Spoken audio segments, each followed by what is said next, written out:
What's going on, military cash flow family? Today we have a great episode for you. Have you ever thought about being a franchise owner?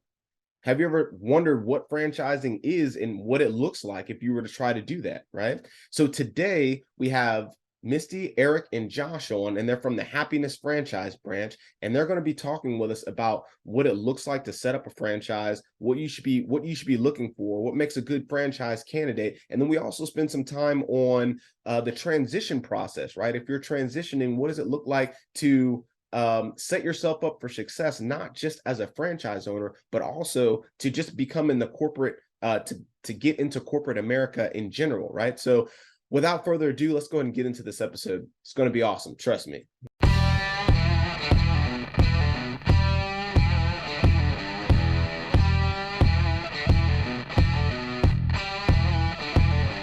What's going on, military cash flow family? Today we got some special guests from the Happy Nest brand. I'm really excited about this episode. I really want to learn about some franchises. So let's kick this off. We'll go kind of one by one, do just a brief introduction, who you are and what you're doing, and then how you got introduced to franchising. So let's start off with Misty. Hey, good morning. It's nice to meet you, and it's nice to be here. Appreciate the opportunity. So I am fresh out of the military, retired out of 24 years. This past June 1st was my retirement date. So I wanted to transition into the private sector. I was not very familiar with franchising. I have an HR background, so I'm a retired CW4. So I'm a technical expert in the military and all things related to human resources. I did plus myself up like you are. I got my graduate degree, finished my MBA. I used the now cool program, the certification program. I got my SPHR, got my PMP, did all those great things us military members do to plus up before we, decide that we're going to retire. So my goal was to get into the private sector. The market was great. And they are looking for our organization skills, our leadership, our initiative, our drive. As I was applying for that next opportunity, I was reached out by a corporate recruiter for Happiness Brands. What attracted me to Happiness Brands was that they were looking for people like us. They were looking for people that are team members, that are collaborative, that have drive, that have initiative. They don't need to babysit us, and they're really strategic growth goals that our company is doing right now in the franchising space. And Eric will talk about that, and Josh is doing that right now. So my experience in the military was novel to them, and they really liked that pick up and go way that we operate, and they saw the, successful metrics. So that's kind of what brought me to Happiness. As the director of people and culture, which is what my role is, we were really rolling out our core values. And that was one of my first tasks. So it's really great that we at the headquarters here at Happiness are able to roll out our values, which are the exact same values that we find in all of our franchise owners. And that really makes us a great team. Love it. So specifically with the world of franchising, what attracted me to it is that my mother and father are both, they are both business owners in totally different industries. So I understand the challenge. I understand the risk of being an entrepreneur. And I really appreciate Happiness Brands offering the type of support that we offer to make sure that our franchisees are successful. And I think the skills in the military that really helped are exactly the drive, the initiative. We have that operations background, and then, they love it that we have this task-oriented background. Like, you give me this task, it will get done. And I think that's definitely what the entrepreneurs need with the drive and initiative. We own our processes. We own what we do. We literally put our name on it, as we're used to through those years in the military.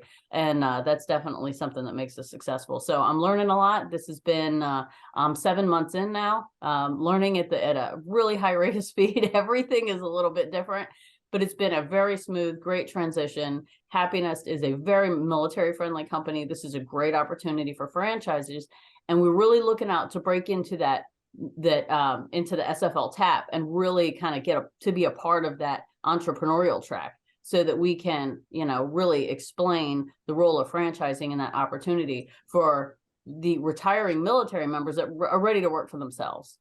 We got so much to dissect there, man. I absolutely love your story. It looks like you took full advantage of everything that the military has to offer. You know, you did the CW4, then you did all the schools to prep yourself for the civilian sector, and now you're really doing it what you want. You are literally kind of, it seems like, the picture of what SFL TAP represents and wants us to do, right? So that's absolutely awesome. We're going to dissect more into your story, because I really want to get into it and how that looks, how that transition looked for you. But let's go over to Eric first before we do that. Actually, one quick note. I noticed you said you were HR. I'm a finance guy, so we're kind of like, kind of tied there. So we do a lot of stuff together. Tight. But yeah, tight. But let's jump over to Eric really quick. Eric, just let us know a little bit about yourself, who you are, what you do, and how'd you get into franchising. Yeah, thanks a lot, Dan. I appreciate the opportunity, and great job, Misty. Love hearing your background as well.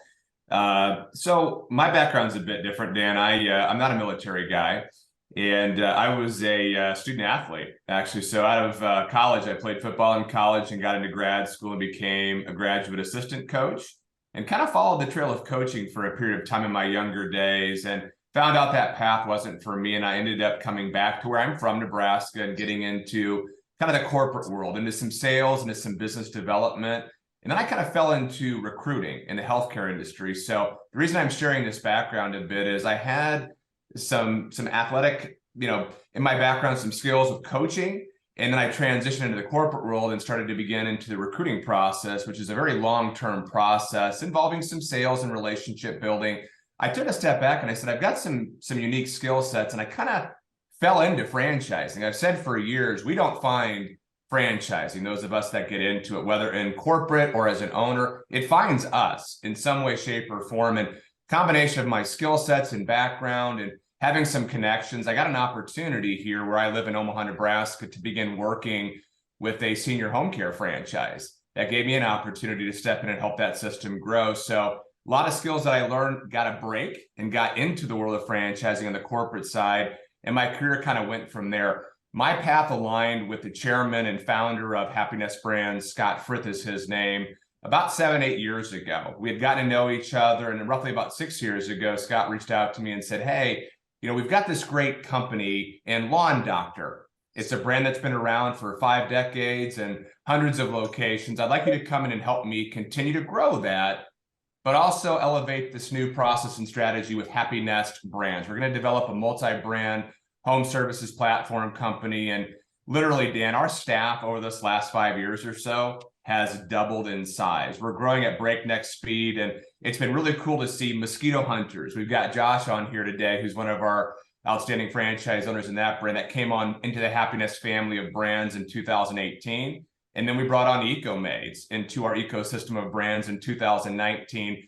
And I won't name the name just yet, but most recently we brought on another outstanding home service concept into the Happiness portfolio. So my role in the company is to oversee the development, the teams that develop each of these brands, and help to take what are typically emerging smaller brands that want to grow and look more like Lawn Doctor someday, use our Happiness infrastructure and system to accelerate that growth and provide really what we call unfair advantage to the franchise owners coming into those newer emerging systems. They get the resources of a giant franchisor, but they get the luxury of having white space and an opportunity to scale and be kind of first to market and take advantage of those things with their business model. So I love franchising. I love what I do. I love working with franchise owners, and we'll be talking more about some of our veteran franchise owners and why we're so attracted to those types of individuals to be a part of our system as well here eventually. But thank you again for having me, and excited to share some time with everybody. Absolutely. Definitely going to dig more into that, because I'm really interested in how you guys are maximizing those systems and then pushing those same systems and techniques over into different it almost seems like almost kind of vertically integrated companies, right? Because they're all nested within home-based services. But we'll dig into that here in a little bit. Let's go over to Josh really quick. We know a little bit about you already, Josh. We know you may or may not be carrying a body in the back, but what's going on with you, brother? How you doing? Good, man. I'm. If you listen to the other podcast, you know a lot about me already. I own a mosquito hunters. I started the mosquito hunters down here in Jacksonville, Florida in 2021 was my first year. Finishing up my second year. I retired from the Marine Corps about a year before Misty, so June of 2021. And the gist of it is like Eric just said something that I never even thought of about how, you don't really find franchising finds you. And that's really what happened to me. I had no clue about it, never saw myself as a business owner, didn't have the entrepreneurial mindset. And I felt like you either had to have that or you had to come from money. And neither of which I fell in those two buckets, but it found me somehow, and I don't close doors on opportunities. I listen to what people have to say and then make an educated decision based off that. And I thought, this sounds like something I might want to do. So I am a semi-passive owner. I work full time at another job, which I believe is important to talk about because, for some people, they're wondering, can they do it? And the answer is, yeah, you can. And especially if you're military, because you're used to working a lot. So, you have the ability to go leave the military, or even while you're in the military, own a franchise, be somewhat of a semi-passive owner where you just kind of do some stuff at night and in the evenings and on the weekends, and own a business that, will allow you to build generational wealth. So just a little bit of background. I was a retired major from the Marine Corps, 24 years of service. Year 2 of mosquito hunters, doing really well. And huge fan of happiness, but we can go into more of the reasons why I think. So what I'll say about this is about happiness, and we can go dive into it more, is I think military members on average, on whole, are far more successful a lot of times in franchising for multiple reasons. But if you're going to go into franchising, then I would say Happiness Brands is the direction you want to go because of what you just talked about with the vertical integration and how everything is set up. I am very well aware of another franchise that I almost signed with, and I thought that they were awesome until I found out about Mosquito Hunters and Happiness Brands. And now I realize that their marketing isn't as great. Their systems and structures of support is not as great. I would not have known that if I didn't come across Mosquito Hunters and the Happiness Brands.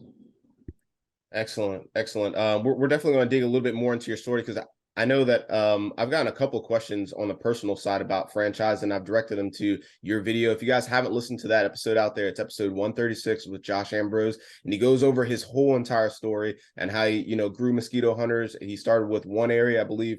At that time, he had two. Then one in Jacksonville, one in St. Augustine, and then you're kind of introducing a few other things. So we'd love to hear a catch up from you here in a second.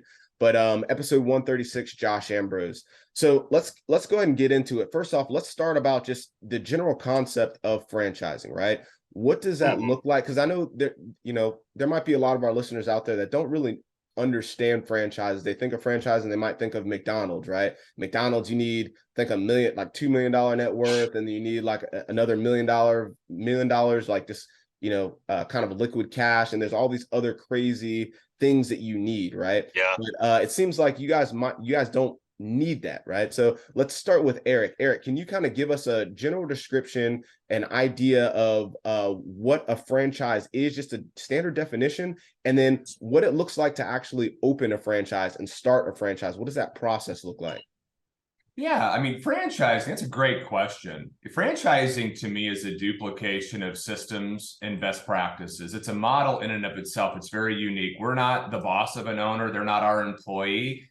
They're a franchisee. We're a franchisor. What franchising is taking a model and qualifying someone, making sure they're in a good position to duplicate and execute your proven system in their respective markets. So as an owner, you're licensing the ability, as Josh has, to bring Mosquito Hunters to Jacksonville, train that particular franchise owner to be the expert on the business model, provide ongoing support so they can continue scaling and building out the business, get out in front of challenges. You're working with a collective group of owners across the country. Everyone has similar challenges, issues, and successes. You want to propagate success within a franchise system. So by having resources, coaches, people that are trainers and working day in and day out with you as a franchisee, they too, as coaches, are leveraging the knowledge and experience of that franchisor to propagate that success. So it's a model in and of itself. Franchisors don't make franchisees great or wildly successful. what franchisors do is provide a proven model that allows a great potential franchisee with skill sets,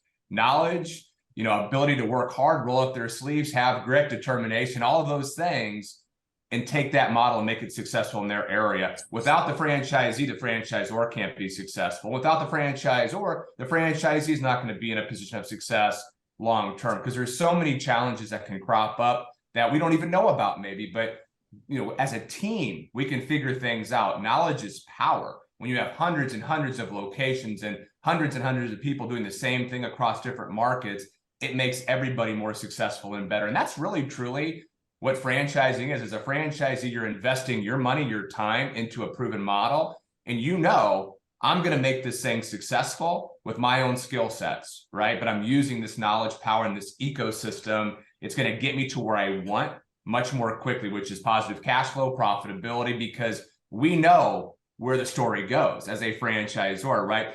Even though you're very early in your beginning training, we know what 6 months in is going to look like because we've seen it hundreds of times. We know what 18 months is going to look like and where you should be at 12 months if you're on track and on plan. And if you're not, that's okay. Let's dig in and figure out why and kind of provide some additional guidance and coaching to you to help you increase your sales or whatever that issue or challenge may be. So training wise, before we even get into that, researching a franchise, Dan, it takes most people a month, maybe 2, maybe 3, in some cases a bit more depending on where they're at in life. But researching a brand like Josh did, he took his time. He looked at several different concepts. You have to spend the time up front to figure out, do I fit into this particular model? Do I feel good about this culture? Do I feel good about my potential audience and my customer base? Do I see this as scalable?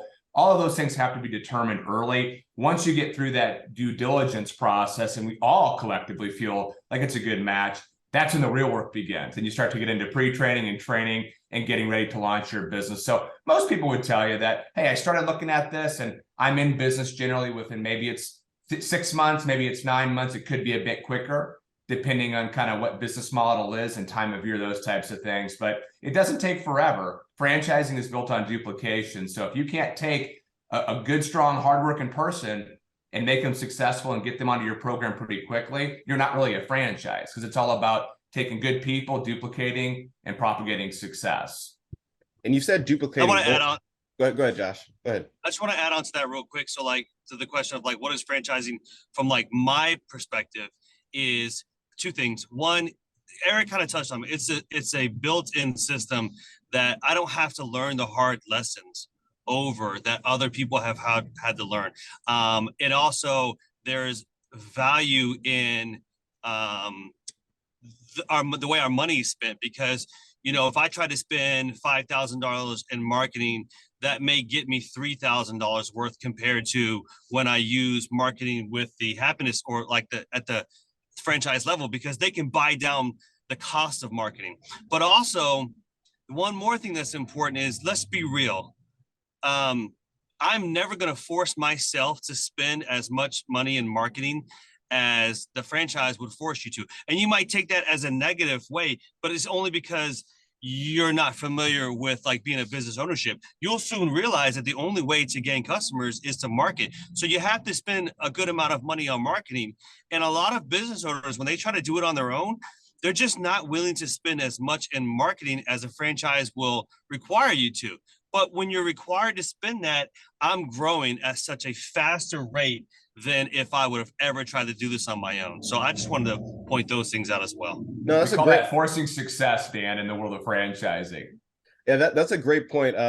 One thing, so for our listeners out there, just understand you guys are getting a special treat. So we have Eric, Misty, and Josh, right? So you're getting 3 different perspectives on what franchising looks like from different angles, right? We have Eric, who's kind of got in on the ground floor, it seems like, and he's working at the corporate level and he sees it from the top down. Obviously he understands, from the bottom up as well, but he really sees it from the top down. Then we got Misty, who understands from the hiring and outreach perspective, and understanding what makes a good franchise owner, right? But then you also have Josh here, who can tell about his perspective actually being the franchise owner. So what you're getting here is kind of that trifecta of seeing it from every angle and seeing a perspective from every angle. So going along with that, Josh, you definitely brought up a great point. And between Josh and Eric kind of showing the perspective of what a franchise looks like from your perspective. Let's go with Misty. What does that look like as far as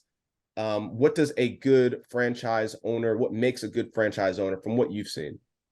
Yeah, and I want to, I want to touch back on a point too. So the first thing that is going to make a good franchise owner, and this is what Eric and his team really do in qualifying, but they're really looking for a person who is financially sound, who has the right drive and initiative, and who's going to be able to move through the franchise checklist and set up operations. And the thing that happiness does, the thing that makes us a very strong franchisor and a leader in the industries that we have franchises in, is that we have perfected that model. We have excellent support. And that is, what those of us who work at the headquarters really do. And Josh touched on it, and Eric touched on it. So what I would like to bring to veterans that are thinking about franchising is that when you become a franchisee, you're never out on your own. Eric and his team work with you to make sure that you're comfortable with the opportunity. They really explain the ins, the outs, the risks, the what ifs, and really make sure that our franchise candidates are comfortable with that and really have the capital, have the collateral, have the family wellness balance, to be able to do the work that they know is going to need to be done to start up. But then happiness puts regional business consultants in line with that business model for each franchisee. We have individuals at marketing that work with each different franchise owner to get their marketing set up. We have individuals that help the franchisee move through all of the metrics they need to be successful. So when you franchise with happiness, you're never alone. At every point, there is support all the way around you for your business model, for your startup, we have the franchise business associates that help to really counsel our franchisees through their business model and through success. So, if you're worried that you won't succeed as a franchisee, if you're worried that you individually don't have those skills, that's really not something you need to be worried about when you're franchising under the happiness model, because that's what makes us successful. So that's really a point I kind of want to bring home. You can do it if you are a good candidate and you have the right drive and initiative. And Eric and his team will let you know all of the possible, challenges that you will face. We will provide the tools to help you be successful. So it's not, it's scary to think about going out and be an entrepreneur. But when you're doing it under a franchise network, you're doing it with all the support that we have to offer, from finance to marketing to, proven franchisee systems that work. So that's why our system will set you up for success. And that's why happiness is so successful, starting with Lawn Doctor and moving into, our Mosquito Hunters and Eco Maids and our other brands. One thing that in my own kind of research, because at one point I thought about going the franchise route after I retired as well. And one thing I not stressed about, one thing that concerned me was flexibility. Right. And I know Josh kind of touched on it in his last episode, but I kind of want to get it from everyone's perspective here as far as how they see, if you're a franchise owner, how much flexibility you have. So Eric, what type of, I guess from the corporate side, what type of things do you do to allow that type of, individuality and also flexibility for the franchise owners? What does that look like, or how would you describe that? Flexibility in terms of flexibility with what they can do in their business. Correct. Day in and day out. Correct. Because I know that you have the system. You guys have the system and everything works perfectly. Sure. But how much can I kind of add to that system or implement that system my way, if that makes sense? I'll start, and that's a great question, Dan. I think as a franchisee, naturally and inherently, you're looking for a process. You're looking for a path to follow, or else you probably really wouldn't be considering franchise owners. I've always said franchising is more entrepreneurial than it is truly entrepreneurial, in that you want that model, you want that coaching, you want that path, because you don't want to go outside of that box, at least not early. I would consult with any franchisee early. Follow the business system that's in front of you to a T. And I can tell you, Josh has done that. Now, Josh has been around for a bit. He's kind of expanded a little bit, and he's kind of gone outside a little bit, and he can do that because he's been around for a while. He knows the ropes, but early follow the path. But we want to give franchisees flexibility and freedom. No one signs up to be a franchise owner to have a boss. Most people are running away from that. They want that freedom, but we also want that model executed correctly in those earlier stages. I've seen over the years, the biggest challenge or fear of a prospective franchise owner or a prospective business owner is, where do I spend my time and where do I spend my money? Those are big, important things in this life. You want those two things to be focused on activities that generate interest and revenue for your business. And that's really what we focus on as a franchisor, is giving those newest franchise owners a really crystal clear path on, here is where you spend your time, here is where you spend your money. Don't veer off this path, at least in those formative stages. And once you get your sea legs and now you're kind of a more experienced veteran owner, now it's time to maybe experiment a little bit and go outside of that box. And we tend to learn things as a franchisor at that point in time. It's a chain here. We get a lot of great ideas from Josh and other franchise owners throughout Happy Nest, but we don't want to stymie someone or make them feel like they're in this square box. But early, it is important as a franchisee to know this is a path. And as I get more experience, I can kind of maybe start to expand a little bit outside of that and try some new things. Yeah, let me add on to that real quick too, from my perspective. Sorry, Dan, but I really think it's important to talk about, because, one of the biggest fears I think people get in the franchise is like, I'm going to be controlled. So a few things what I want to say to piggyback off is, Eric mentioned earlier, you don't work for Mosquito Hunters, EcoMaze, or whatever you sign for. You are your own business owner. And what I like to tell people is, I like to remind them, you are a business owner now. Everything rests on your shoulders. It's your business. You're no longer a W-2 employee, right? So when it comes to flexibility, yes, there is flexibility, but it's also a double-edged sword, because what does flexibility mean? Does that mean that you just go do anything you want? Well, there's a reason that there's a model in place. You're paying for that model to be in place because it's a proven successful model. So I always tell people, follow it as much as you can. And let me give an example. So I've got first year franchisees that are my peers last year that they were like, well, should I do a billboard? I want to do a billboard. And the reality is that's a complete waste of money. There are other people in past that have come before you that have tried it and realized that is not a good way to spend your money. So can you have flexibility? Yes, but you also get coaching and guidance so that you're not wasting your time and money on things as well.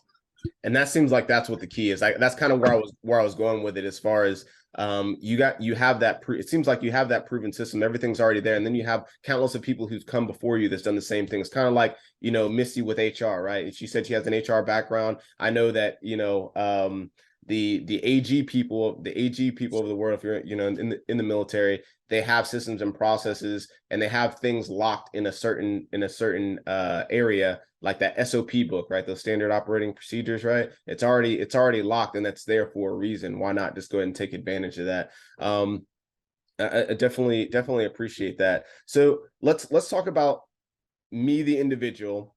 I'm about to retire, and I want to open a franchise. All right, what are the steps that I take?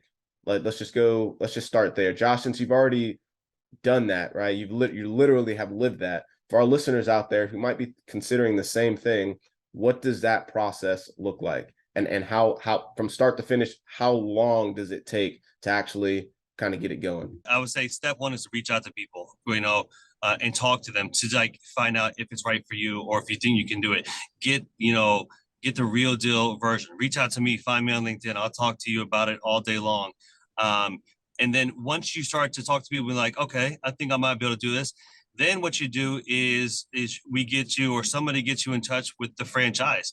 And what that does is they've got franchise developers that essentially walk you through everything to start telling you more about it. They start putting you in touch with other franchisees that you can talk to understand from their perspective, because you really, like Eric said, you need to talk to multiple franchisees across multiple franchises and industries to figure out your industry you want to be in, then figure out which franchise you would want to be in.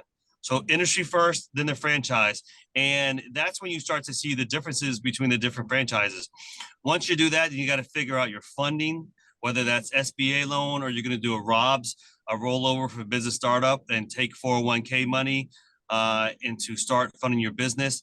And then, once you find a way to get it funded, you sign the contract, you go through training, and you start operating and you start making it happen. That literally it could be as short as 3 months, probably. It could be as long as probably 6 to 7 months, but Eric will probably know better on timing. I'm just a very aggressive person. So for me, I'm working like a business owner, an SBA. At the same time, I'm doing my validation calls to figure out and making it all happen as quickly as possible. That's awesome. Love the 1 minute overview of everything. One thing you mentioned there that I've never actually heard of, and I'm sure our listeners may have not heard that either, or even thought about that as a funding source, is the ROBS. So the rollover For business startup. That's actually, you can do that with TSP as well? Yeah, because you essentially can take your 401k TSP information or funds, and you form your business as a C corporation, essentially where you have stocks, and you're basically taking your TSP, whatever 401k stocks, and you're putting it over into now your business, and that's how you fund your business. So it's not a loan. You're saying dive into that a little bit, dissect that a little bit, because that's actually a very interesting one. You can fund your franchise with your TSP. This is most of our military, so let's talk TSP. You can fund your franchise with your TSP by forming a C corporation. And I mentioned this on the last book, there was that tax-free wealth book, but there's also a book in that same series about what type of corporation to form as. And I highly recommend people do a little bit more digging about that. But what you do is you form a C corporation, and that will cause you to have stocks and dividends, or stocks, and then you're essentially transferring your TSP money. The reason you're doing it is because there's no penalty. So you're not penalized for taking it out of the TSP and putting it into your own personal. You're putting it into another company's 401k. It just so happened that it's your company. Yeah, I'm going to have to dig into that, and we're going to have to make a video of that or something like that. That's extremely. Yeah, we can have another talk about that for sure. Yeah, for if sure. you want to go in more detail. Yeah, definitely. So for the listeners out there, hey, you got the 1 minute play on exactly what it looks like to kind of set up. Let's go into Eric. Eric, you said you can kind of give some, I guess, a little bit more detail on the timeline, and then maybe a few other pieces of information there as well for the setup. Sure. Yeah, and I'm going to kind of dovetail off of Josh here a little bit. I'll keep it high level to start. I look at whoever might be listening to this, and at this stage, maybe just in the earlier stages of considering business ownership, that's where it truly starts, is a spark. You know somebody, a family member, you've seen somebody start a franchise, you've read a little bit about it in a magazine for entrepreneurs, you've got the edge. That's where it truly begins. And in some cases, it could be from that point 6 months where you're going to start something. In other cases, it could be 6 years. Timing is everything, and everybody's timing is a little bit different. But once somebody makes it to that point of saying, hey, I want to do this. This is my next step. I'm transitioning out of something, whether it's military or something else, and into kind of this world of entrepreneurship. Where it begins for me, I think, is number one, you start to look at the investment ranges. There are thousands of concepts. There's probably 4,000 or so franchise concepts in the US, spanning 100 different industries. So you have to kind of begin with, what am I comfortable with in terms of an investment? That's number one. Number two, people are looking at attributes. They're scoring things. They're creating a matrix of some type and saying, what do I want? Do I want recurring revenue, or do I want a transactional business? Do I want a mobile business, or do I want bricks and mortar? Do I want something that's a little more storefront, or do I want to be kind of the face and generate relationships in the community? And is this a trend? Is this a fad? There's different things that we look at in our heads, and we're kind of process of elimination, right? So you start with what can I invest? What am I comfortable with? Number two, what are the attributes I'm looking for in a business? And then you're going to find yourself into categories. Typically, if you're looking at a lower investment and something that's recurring and involves the owner but doesn't involve bricks and mortar, you're probably going to find yourself looking at home services, which is what Happiness Brands is in. And then from there, it's what's the owner's role? What do I do? What do I want to do? Do I want to be out knocking on doors every day and hard selling, or do I want to be a little more consultative? Do I want to build a team to do the work for me and manage that team and be working on the business eventually, like a Josh is currently, with knowing coming in, I'm going to be working in it for a while to get this thing spun up. Everything begins somewhere, but what's that role look like now and going forward in my business? From there, what's the health of this franchisor I'm looking at? I've kind of found my investment. I like the attributes I'm looking at here. I feel good about this owner's role within this model. Now, what is the track record of this system? Have owners been successful consistently within this brand and in this concept and in the role I'm looking to take on? And then finally, you land on the widget. It's the last thing. People always start shopping like a consumer. I love those ice cream sandwiches, or I love that, that service I get there. I'm going to buy one. That's the wrong place to start. You got to start at the top and kind of understand the inner workings of the model, the role, the investment, and then the widget. I say this respectfully, Dan, it doesn't truly matter. When you start thinking about it, it's a widget, it's a service. And in our case, we know consistently for decades, people buy home services. And we could talk about that here in a little bit if you would like. But once you kind of figure that out in the match, if you will, that's where really people start to move forward. But I would say, as I said earlier, for most, in terms of researching a franchise, people are going to spend anywhere from 60 to maybe 90 days. Once they've made it to that point we talked about earlier of, this is what I really want to do. Yeah, I really appreciate you breaking that down, especially not being so much widget focused or the object that you're selling focused, but also, but more so internal, like what do I actually want to be doing with my time? How do I want to do it? And then also looking at the external of the franchise itself. What is the success rate? What are they doing? What is the probability that they're going to, what's the health of the franchise, right? I really, really, appreciate that breakdown. So for anybody out there that's really thinking about what they want to do, those are some great questions to actually ask yourself before taking that next step.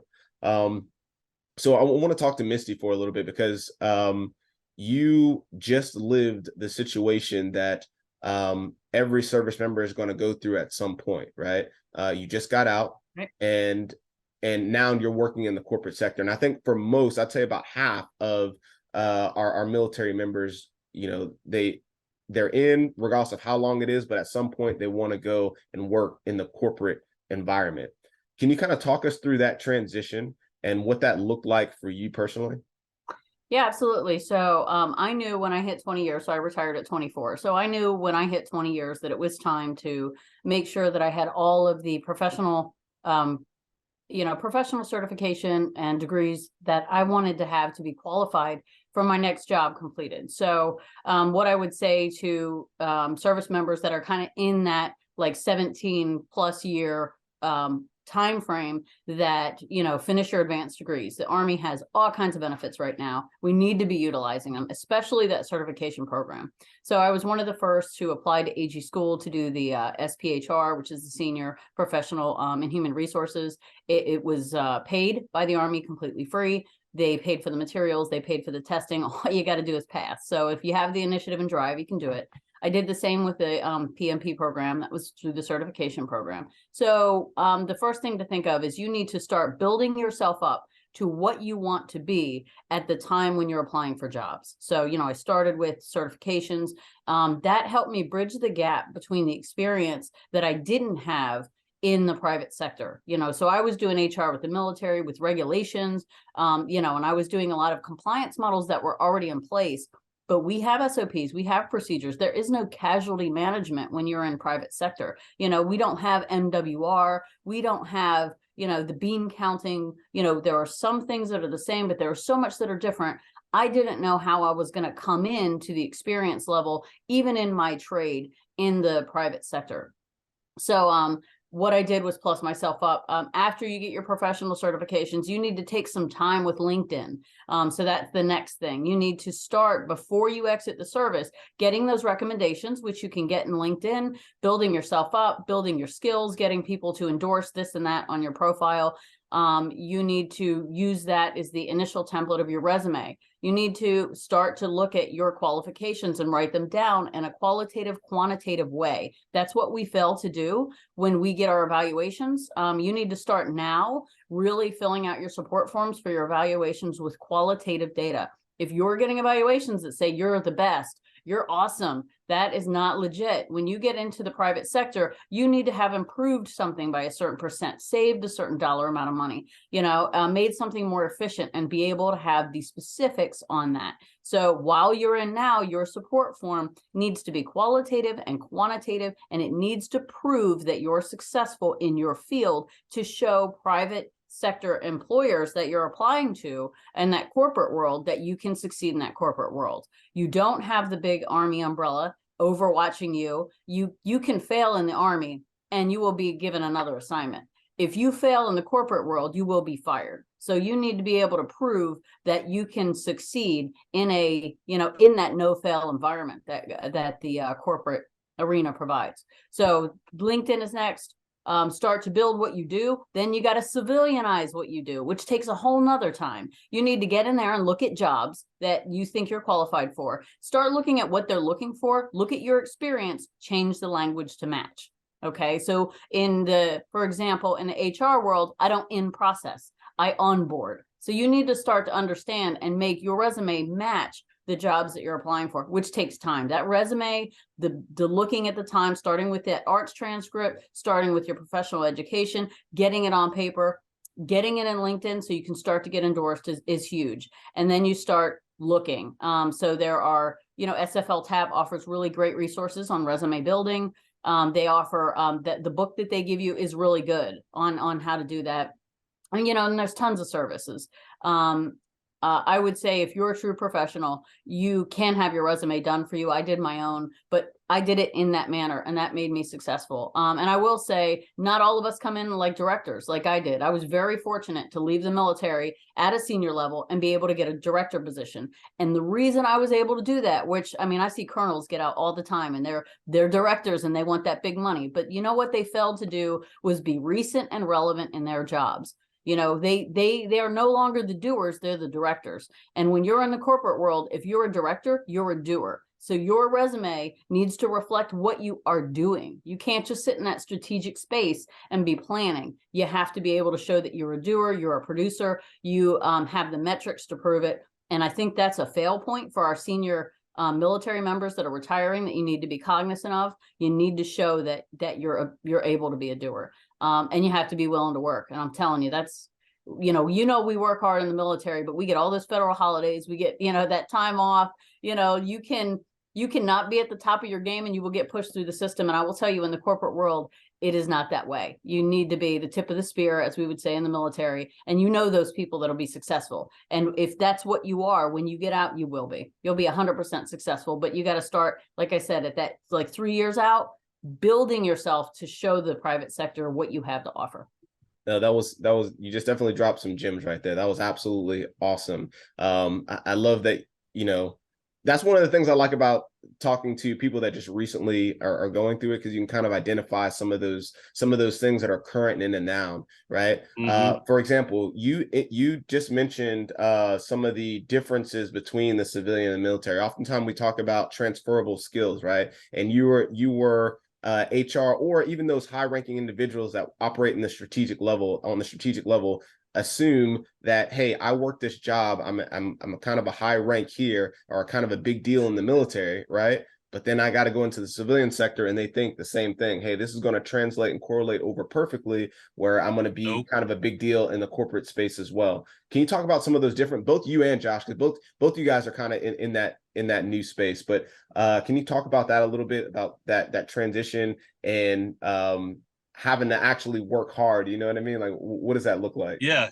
Misty started on it. Like, I also know colonels that have gotten out and struggled to find jobs as well. And I, like Misty, I like to say a minimum of 2 years.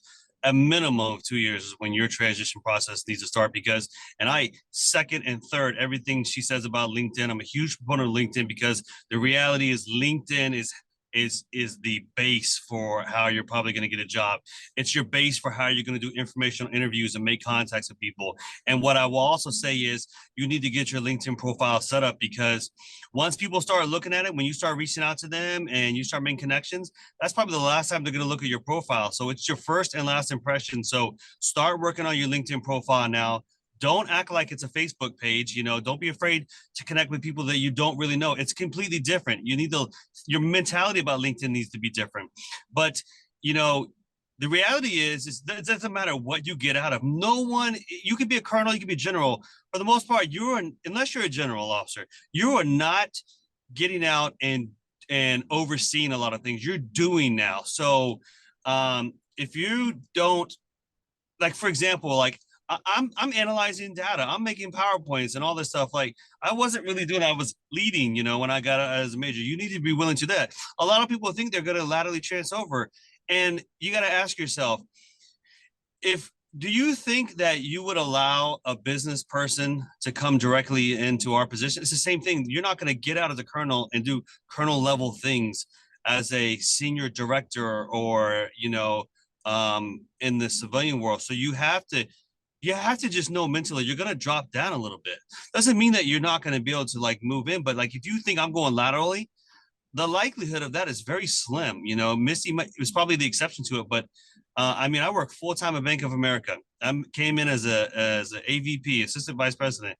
I'm not coming in as a director or managing director. And another thing that's important to consider is, do you want to lead people? I love leading people for a long time.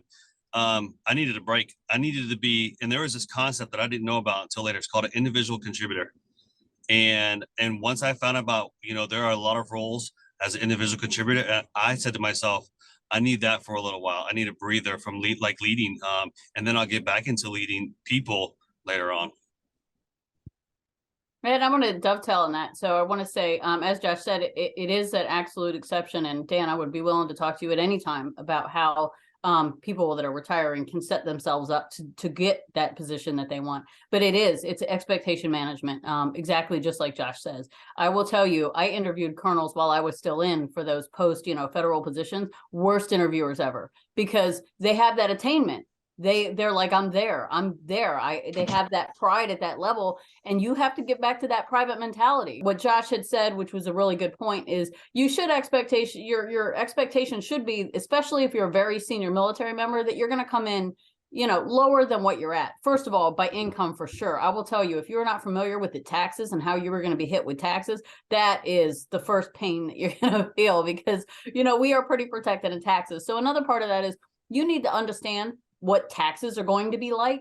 Make sure you factor that. That's a whole separate finance thing. Dan, you're a finance guy, but you need to understand what taxes are going to be like for you, and you need to manage that for the income that you need to make. So, that's a whole nother probably, podcast, but that's something to be aware of. But yes, you should expectation manage down. However, my caveat to that is if you properly prepare and properly execute, then you can get right into the role that you want. But you have to have plussed yourself up. And, this is where, you want to use all those military benefits that we have with the certifications, which is going to bridge that gap between what we don't do in the civilian sector. And I see a lot more military members doing that, getting those advanced degrees. Our resumes, if you're going through SFL TAP, when you look at our resumes and you start looking left and right at transitioning members' resumes, you'll see now that they're impressive. We are impressive. So when we get out there, we should be a cut above our peers. What they have that we don't have is knowledge in the field, in the private sector industry. And I will tell you, that is a very difficult hurdle to overcome. So that's where it gets to being a doer, being qualitative, quantitative. And I volunteered. So I had a project manager certification. It wasn't my field. I volunteer as a project manager with a veteran service organization. That counts too. So if you have a certification, if you can volunteer and maybe have an elected position as a director or community leader in a service organization on the not-for-profit side or as a volunteer, that counts too. So that's another thing to look at as far as building up your resume and being able to show that you can be successful, because that time counts towards your expertise as well and all that experience. And practice interviewing. When's the last time us that have transitioned have practiced interviewing? And I think I talked about this, Dan. Candorful, Candorful, is a nonprofit organization out there that will let you do practice interviews with real people that do interviews for a living out there, because, man, it had been 24 years since I'd done an interview, and it prepared me for when I did real interviews. Excellent, man. Hey, see, you guys just literally dropped a bunch of gems for our listeners out there, especially that are transitioning. So I really appreciate that. And you kind of gave me an idea. I might have to bring on like a few different other guests who've transitioned and to bring you all together and then have a conversation about that for best practices and things like that. Because I think that's truly, truly, truly valuable. And you guys kind of already mentioned it. There's a lot of us out there that are prepping, right? It's starting to become apparent that, hey, these are some of the things that you need to do, right? But there's still some that are not, ready, especially to be frank, at the senior level. Like, I just made major 2, right? So there's a lot of my peers that I talk to that that aren't prepping for that, right? I have one last question for both of you really quick. How early is too early in your perspective, or from your opinion, as far as prepping for the civilian sector, if that's something you want to do? Like, how early is too early? It's never too early to prep. It's too early to start looking at specific jobs. You're not going to want to start looking at specific jobs. You want to look at types of roles, and maybe you want to look at like organizations that you can start targeting, but a specific job, you don't want to start doing that until you're like 3 months out, because that job's gone and you're not going to get hired anyway. Yeah, and I would agree. I would say 6 months out, your LinkedIn needs to be, and I'm saying 6 months from transition date, not 6 months from your actual, retirement date. You need to have your LinkedIn, your resume good to go. What I would encourage you to do is apply for jobs. You're not going to get them, but you get through the interview process, start to understand what it feels like before it counts. So you need to plan for that. So early, apply for stuff and get through the process just to get the feel for what an interview looks like, what feedback you're getting. I will tell you, even with an exceptionally qualified resume, I was, not selected for a bunch of things. And, some of it was my presentation, how I answered questions, getting through the initial qualification process to know what companies are looking for. And you know what, you can't take that to heart. You can't let that, bring you down. What you have to do is learn from it. What probably did I do? And I will tell you on the side of, an employer, because now I'm on the other side looking for talent all the time. Sometimes there's something, most of the time, that employer is looking for, you just don't have it. Like, for example, if you're in the military and you need somebody to operate the system and they have to have a security clearance, you could get a great candidate. But if they don't have a security clearance, it's going to take up to a year. It's a useless candidate. You can't use them. And so sometimes there's a qualification like that, like they need somebody to start now and you just aren't available. So sometimes if you're not getting the job, it has nothing to do with you. It has something to do with a unique requirement. They need like a specific experience on a specific database, and they need it now and you don't have it. So you can't take it to heart if you're not selected. But I would encourage you 6 months from transition, start applying, start gathering that feedback, start figuring out what's successful, what's not successful, what kind of jobs are you getting callbacks on? What kind of jobs are you not getting callbacks on? And that will help you tailor your resume. For me, I had to figure it out. I started kind of going a little bit low because that's where I thought I should be. And my resume was kind of too high with leadership. So then when I came back to managerial roles, I actually had a lot more success. So when you get out there and apply, you start to understand where you fall, and then you start understanding what jobs you can apply for. So I would give you that advice. And as far as actually applying for jobs, I wouldn't say any earlier than 4 months out, because by the time you get through there's multiple layers of interviews. Be ready for rounds. Be ready for round 1, round 2, round 3. That's the interview world. So it's not going to be one interview and you get the job. Be ready for 3 or 4 rounds of interviews. Be ready for the first one to be a screening call. You don't have to be, that's just a screening call. Don't get super excited. After you get through the screening call and you start talking to people from the company, that's when it's real. Know your technical acumen, know your systems, have your qualitative, quantitative information there. Most companies have resources you can look up before you even interview with them. Know your interviewer, get on their LinkedIn, find out who they are, find out what their background is. So do your homework there.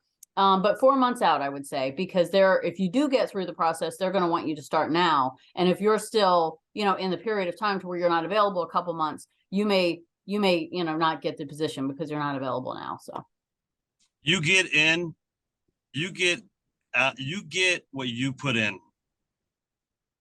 If you want to wait till the last minute to try to start getting prepared for transition, you're going to get that level of transferring out.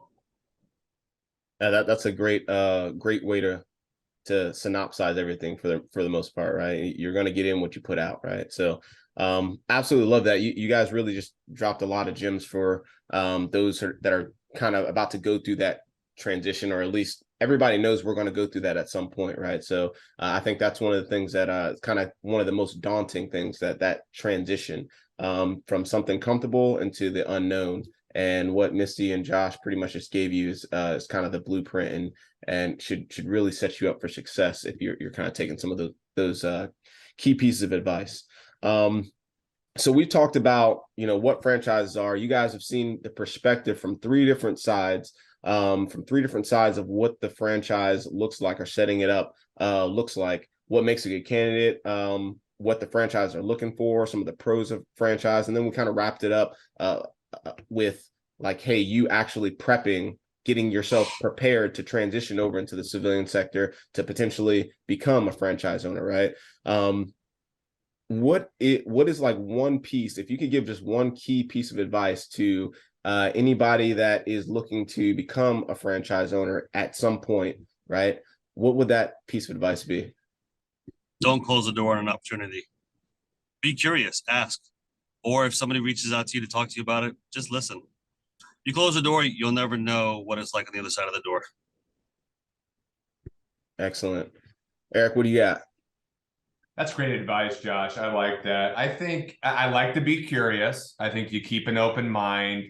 You never know when you're going to stumble onto an opportunity that can change your life, but buy into the process.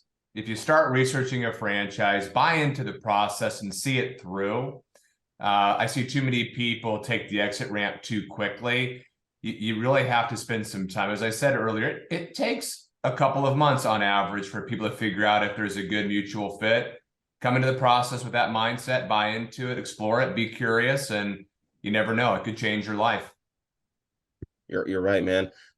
Eric, you definitely give off a lot of football coach vibes, man. You got the one headset right there with the little speaker and the jacket on and everything. It's just a side note, but great information. I'm just observing some things. I'm going to start calling Eric coach from now on. I know, all right? Coach. Like seriously, does he not look like an NFL coach? You look like, and then you speak the way you speak and the way you articulate and move and everything like that. You give off really coach vibes. It's awesome. That's great stuff. I'm just, if you're listening out on podcast, definitely look at it on YouTube and you'll see what we're talking about. So we're just having a good time here. Misty, how about you? What's that one piece of advice for you? Yeah, I would say do your self-assessment, understand your risk tolerance, understand what it is that you're looking for. And I think when we transition, it's huge. It seems so big, and it really is. You've done something for, quarter of a century, for most of us, and you're transitioning to something else. So, you have to do a lot of introspective work to figure out what is it that you really want to do. This is your next life. This is your next career. What do you want to do? Because you've been doing what somebody told you to do for years. So I would say, I tracked PMP, I tracked, for project management, I tracked HR, maybe explore other things, explore other talents. This is your next career. It should be something that you enjoy doing. So, know what that is coming to the table. And if, being an entrepreneur fits your risk tolerance and you're a good candidate for that, I think that's going to offer you the flexibility that a lot of veterans are looking for, that are looking for, working for themselves.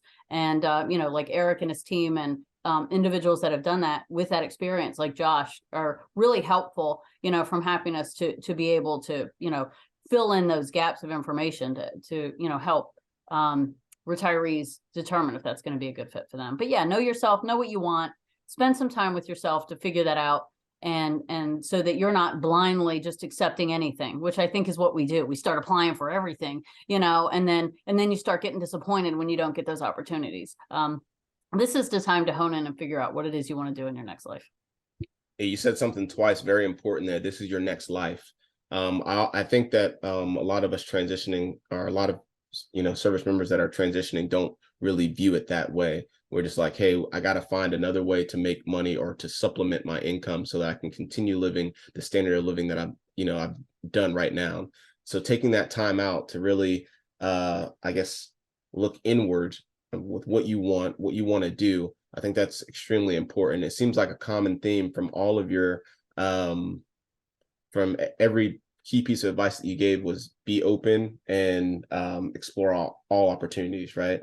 And I think that's very, very important. So if you're listening out there, please, you're going through the transition period, even before the transition period, you can still be thinking about some of those things. What do you really want to be doing? This is your next life, right? So I think this is a great conversation. We'll definitely have to get back together and have some more. I had a great time. I hope you guys did too. Thank you so much for coming on and sharing your perspective and letting us know about happiness brands and all the things that they offer as well. Again, I appreciate you guys coming on. Thanks, Dan. Appreciate it. Thanks, Dan. Yeah, Had a thanks for great the time, opportunity. man. All right, excellent. And with that said, this is Dan Wynn signing off.